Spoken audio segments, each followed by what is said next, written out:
kagabi. Nag-pre-ops kami kagabi ni Vincent. Ngayon, hindi alam ni Vincent kung anong breaker ang gagawin. Ngayon, tinitingnan ko lang siya.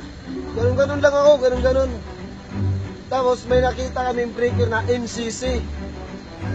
Binubuksan sana ni Vincent. Sabi ko, di naman ata binubuksan yan, Sek. Tapos, tinitingnan ko lang siya. Tapos natulog ako. Hindi niya ako ginising, bay. Dahil baka alam ko, masapawan yung pride niya. Ngayon, ang tinawag niya, si Sid. Doon, nag-pre-op sila. Pati yung Midas, hindi pa alam. Itong alam ko sana na hindi niya alam yung Midas, ako sana magbukas, bay. Ngayon, bay, hindi niya na ako ginising. Doon na lang ako sa loob. Gala-gala muna ako. Ngayon, si Sid, tinawag niya. Pero, bay, sa totoo talagang mga breaker na yon, hindi ko rin alam mag-pre-op. Buti, andyan si Sid.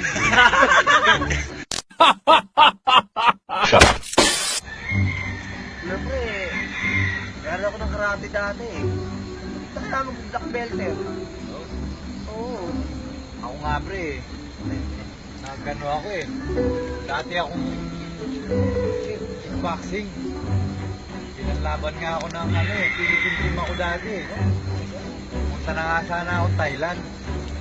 Pinalaban na ako dun ng ng tractor ko. Team Philippines kami eh. Tapos, tumawag lang yung ate ko. May sakit yung ate ko. Kaya hindi ako natuloy. Pre. Pero,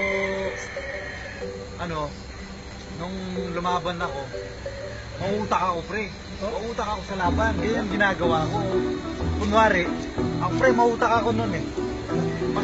Kunwari, pupuntok ako ganyan. Pagsuntok ko, gagawin na. Sabi ng instructor ko, sabi ng instructor ko, mabilis daw ako sumipa kasi maiksi yung mga pa ako. Parang ganito, pre, oh. Yung bota ko natanggal.